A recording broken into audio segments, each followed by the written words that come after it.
Hi, I just wonder how worried are you about being a bit, I think the phrase is sometimes undercooked, because you have not had the time that you needed to work with the players going to, is this a worry? Is this going to be a general worry, you think, for a lot of the coaches coming into this season?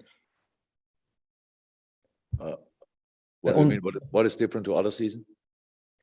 Just because of the time, it's obviously an earlier start to this season. It's obviously a very strange season for many different reasons. I said already, we have to extend our preseason into the season, but I think most of the team will do it. Most of the teams have to do that. So we will now not have a normal preseason week between City and Fulham, but we will do more than we would do in a normal week during a season, like in week 5 or 6, usually when we are still not playing Champions League, and we have usually then a normal week for Saturday, Sunday, whatever. And but we are actually used to that, and we can. I have no time today, to be honest, to talk to go that deep into it. But it's about you, and I said plenty of times.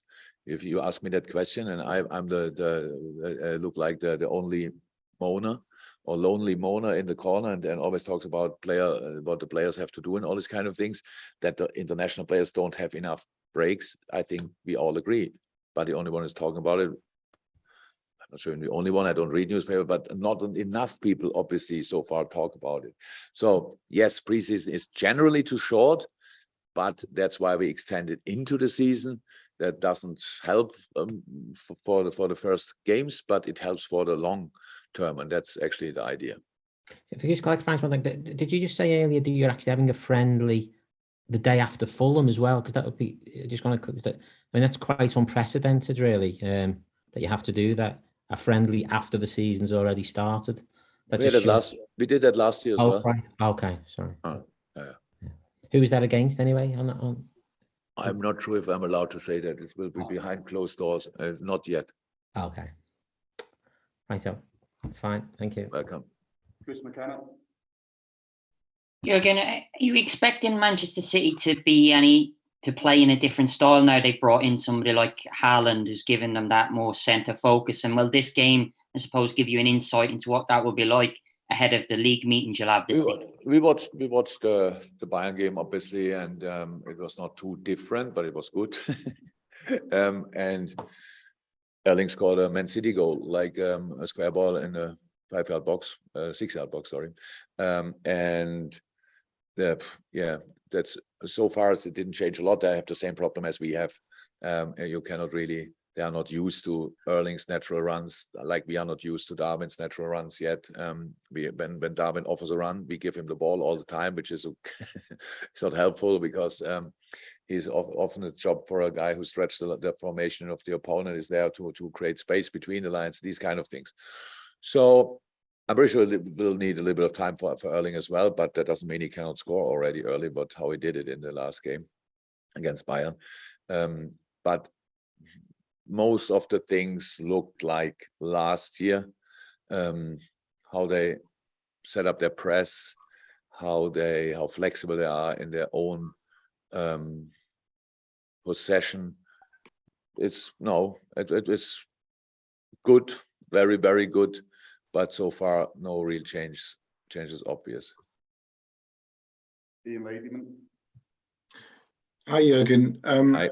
When you lose a title by such a narrow margin, and then the opponent who have beat you to the title spend money on big players like Haaland and Phillips, and maybe even the left back from Brighton, we're not sure yet, having already spent 100 million last summer on Grealish, how do you, as a coach, respond to that? I know that you've kind of tinkered with your own squad, but how do you respond? What is your answer? Is it just to get even more out of the players that you have? Is it possible to get more out of those players? First of all, we spend money as well. Shouldn't forget that. Sure. Exactly. Sure. So no, but the plan is always we lost 3 so far. I think 3 first-team players, right? Don't want to forget anybody, but so far it was Sadio, Divock, and Taki. Very important players for us. Brought in 3. Want to create space as well for the boys, for our young boys from last year to step in the void wherever it is. They are versatile, usable for us and or useful for us. And we are together for a while. So we know each other. We know what we expect from each other, and we had a big meeting when I told the boys what I expect from them next year and stuff like this. And I really want to use the togetherness we have, the atmosphere we have in the team. I want to use the experience we made for better. So that's how it is, and we can grow closer together. We can be clearer in the stuff we do. We are the things we do were good. Can we do it better? Yes.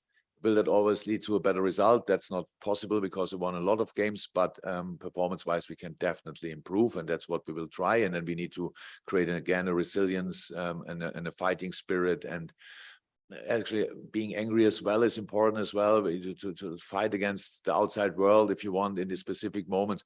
All these things we can do. We don't know where that will lead us to, but we know that it will improve us, and based on the things we know they are good when we bring them on the pitch, and that's very important. That we really are, again, first and foremost, this team nobody wants to play against, because when they have the ball, they need to feel pressure everywhere, and when we have the ball, but we have to do that more consistent even. And when we have the ball, we have to create new ways.